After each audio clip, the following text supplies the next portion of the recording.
Hello mga friendship! Kakatapos ko lang paliguan si Baby Jenjen yan. After niya maligo, ginupitan ko naman ng kuko niya. Medyo nahirapan nga akong gupitan siya ng kuko kasi tinatanggal niya yung kamay niya. Ayaw niya mapagupit. Yung medyo nauto ko naman siya, sunod ko naman ginupitan yung kuko niya sa mga paa niya. Medyo nahirapan din akong gupitan yung kuko niya sa paa kasi ang liliit. Sunod ko naman pinaliguan ng dalawa kong alagang Shih Tzu. Inuna kong pinaliguan si Pompom. Bago ko sila paliguan, tinututbrushan ko muna sila para mabango ang hininga nila. Pagkatapos ko siyang tutbrushan, pinaliguan ko na rin si Pompom. Isang beses ko lang pala sila pinapaliguan sa isang linggo pag day off ko. Dahil nakakadry ng balahibo pag araw-araw silang pinapaliguan. Pagkatapos si Pompom, si Piwi naman ang aking tinutbrushan. Ang ginagamit ko palang toothbrush at toothpaste sa kanila ay para talaga sa mga aso. Sinasabay ko palang pag-toothbrush sa kanila bago sila maligo. Pagkatapos mag-toothbrush ni Piwi, pinaliguan ko na rin siya. Ang ginagamit ko palang sabon sa kanila pang paligo ay Lori. Matagal ko na palang ginagamit ang Lori na sabon simula nung maliit pa sila. Pagkatapos ko silang paliguan, ginagamitan ko sila ng hair blower para matuyo silang maigi. Kailangan patuyuin ng maigi ang kanilang mga balahibo. Sunod naman ay nagluto na ako ng ulam para sa aming tanghalian. Magluluto nga pala ako ng pritong talong at galunggong. Habang nagpiprito ako ng talong, naglalagay na ako ng asin sa isda. After ko magluto ng talong, sinunod ko namang iprito ang mga isda.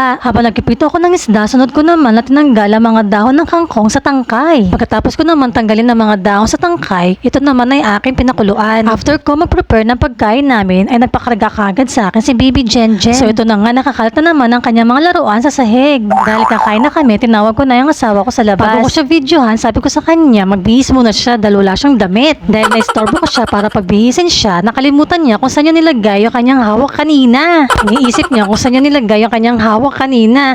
Hay, iba talaga pag tumatanda na. Nung nakita na niya yung hinahanap niya, ayun, humarap na siya sa camera. Pagkatapos nga nun ay kumain na kami. Maya-maya nga ay nagtahulan na mga Shih Tzu namin. Pagbukas ko ng pinto, dumating si mother dahil namimiss na daw niya ang kanyang apo. Hindi lang kasi kami nakakapunta ng Makati dahil sobrang busy ko sa work. Dahil love niya kami at namiss niya kami, nagdala siya ng maraming prutas para sa amin. O diba baligtad, dapat ako magdadala sa kanya niyan pero siya nagdala sa amin.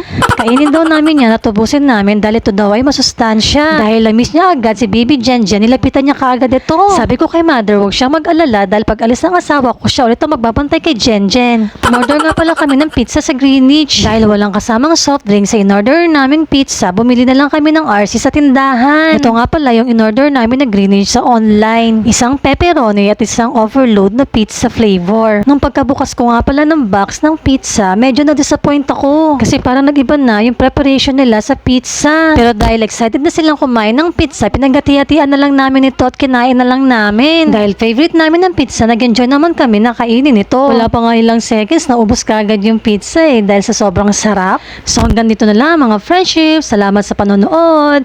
Bye!